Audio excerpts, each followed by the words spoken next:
Ya, terima kasih Anda masih bersama kami. Bagi Anda yang baru saja bergabung, kami hadirkan kembali 3 berita utama hari ini.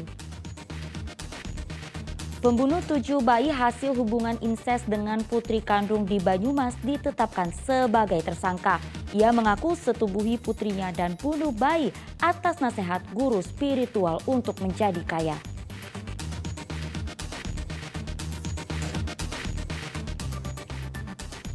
Polisi tangkap pengedar sabu-sabu jaringan internasional dengan barang bukti sabu-sabu 4,2 kg.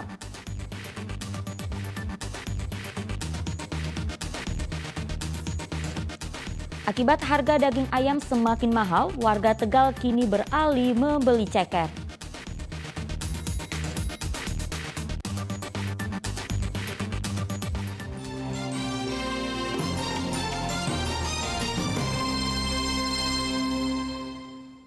Tiga orang tewas dan 10 orang lainnya menderita luka-luka akibat kecelakaan yang melibatkan 2 kendaraan di Jalan Tol Solo Ngawi Sragen. Kecelakaan disebabkan mobil Elf yang mengangkut belasan penumpang menyeruduk truk dari arah belakang. Kecelakaan maut terjadi di Jalan Tol Solo Ngawi KM 518B di Kecamatan Masaran, Sragen, Selasa subuh. 2 kendaraan, sebuah minibus Elf dan truk bertabrakan. Akibat kecelakaan, 3 penumpang mobil Elf meninggal dunia, sedangkan 10 lainnya menderita luka sehingga dirawat di rumah sakit di Solo dan juga Sragen. Kerasnya benturan juga menyebabkan bagian depan mobil Elf hancur. Kecelakaan terjadi saat 2 kendaraan melaju beriringan. Diduga sopir mobil Elf kurang konsentrasi sehingga menghantam truk dari arah belakang. Minibus Elf mengangkut 13 penumpang. Diduga dari supir ataupun pengemudi Isuzu Elf ini kurang konsentrasi ya, sehingga pada saat jarak sudah dekat tidak dapat menghindar dan akhirnya membentur dari belakang truk Mitsubishi Fuso tersebut. 2 korban luka masih dirawat di Rumah Sakit Dr. Muar di Solo dan Sragen, sedangkan 4 korban lain menjalani rawat jalan. 3 korban meninggal telah dibawa ke rumah duka di Sumeneb, Madura dan Sukoharjo. Heri Prasetyo melaporkan dari Sragen. Ya, setelah seorang kurir sabu-sabu ditangkap, polisi kembali menangkap pengedar sabu-sabu jaringan internasional. Polisi menyita sabu-sabu sebanyak 4,2 kg yang siap edar.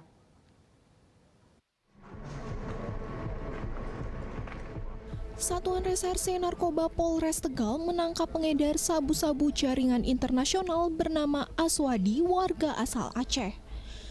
Penangkapan Aswadi setelah sebelumnya polisi meringkus seorang kurir sabu-sabu bernama Mutiko di SPBU Kaligangsa, Kota Tegal. Mutiko mengaku sabu-sabu seberat 50 gram miliknya berasal dari tersangka Aswadi. Atas pengakuan tersebut, polisi meringkus tersangka Aswadi di rumah kontrakannya di daerah Taruk, Kabupaten Tegal. Polisi menemukan sabu-sabu sebanyak 4,02 kg. Ini jumlah total adalah 4 kilo, 0,02 ya, 4 kilo 0,02. Ini yang kita ungkap dari jaringan internasional ya, lintas provinsi. Kita amankan di Margadana, di SPBU Margadana ya, Kaligangsa. Ya. Tersangka Aswadi mengaku sabu-sabu senilai sekitar 2 miliar rupiah didapatkan dari seseorang di wilayah Bandung. Jaringannya dikendalikan bandar narkoba dari luar negeri. Sabu-sabu itu rencananya akan dijual secara eceran di wilayah Tegal dan sekitarnya. Dari Bandung. Bandung. Mau dikirimnya kemana rencana? Mau dikirim kemana? Mau diedarkan di mana? Di sini. Oh, di sini. Di sini aja. Barang bukti 4,02 kg sabu-sabu yang disita polisi dimusnahkan menggunakan mesin pemusnah narkoba milik BNN Provinsi Jawa Tengah Selasa siang. Berkas pemeriksaan kasus ini telah dilimpahkan ke Kejaksaan Negeri Kota Tegal. Kuncoro Wijayanto melaporkan dari Kota Tegal. Perangi peredaran narkoba di Kota Semarang, Satuan Narkoba Polrestabes Semarang menangkap 48 pengedar narkoba dalam kurun waktu 3 bulan terakhir. Sebanyak 48 tersangka pengedar narkoba ditangkap Satuan Reserse Narkoba Polrestabes Semarang dalam 3 bulan terakhir. 9 orang diantaranya adalah residivis kasus narkoba yang baru keluar dari lapas. Selain mengedarkan, sejumlah pelaku yang ditangkap juga merupakan pemakai narkotika jenis sabu dan ganja. Salah satu pemakai narkotika jenis ganja mengaku membeli paket ganja seharga Rp1.600.000 dari media sosial. Kita cari di Instagram sesuai dengan nama akunnya, terus kita coba DM, kemudian mereka merespon, terus kita lakukan transaksi, dia kirim gitu aja. Satuan Narkoba Polrestabes Semarang gencar menangkap pelaku dalam 3 bulan terakhir karena adanya peningkatan kasus penyalahgunaan narkoba. Semarang saya kira ya kita cukup prihatin juga ya, karena dari waktu ke waktu ya, dari bulan ke bulan itu bisa konstan, bisa juga naik. Polisi menyita 99 gram sabu, 611 gram ganja, dan lebih dari 1.500 butir obat-obatan daftar G. 48 pelaku dijerat Undang-Undang tentang narkotika dengan ancaman hukuman maksimal 20 tahun penjara dan denda maksimal 10 miliar rupiah.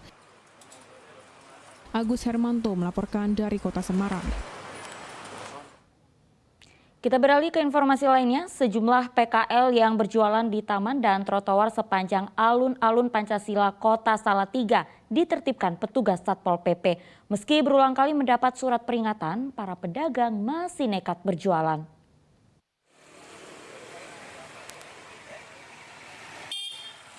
Satpol PP Kota Salatiga menertibkan dan meminta sejumlah pedagang kaki lima untuk tidak berjualan di taman dan trotoar sepanjang alun-alun Pancasila Salatiga. Penertiban dilakukan secara persuasif dan edukatif. Penertiban PKL untuk mengembalikan fungsi jalan dan trotoar. Selain itu, banyak warga yang mengeluh trotoar dan taman dipakai PKL untuk berjualan sehingga masyarakat merasa kurang nyaman dan terganggu.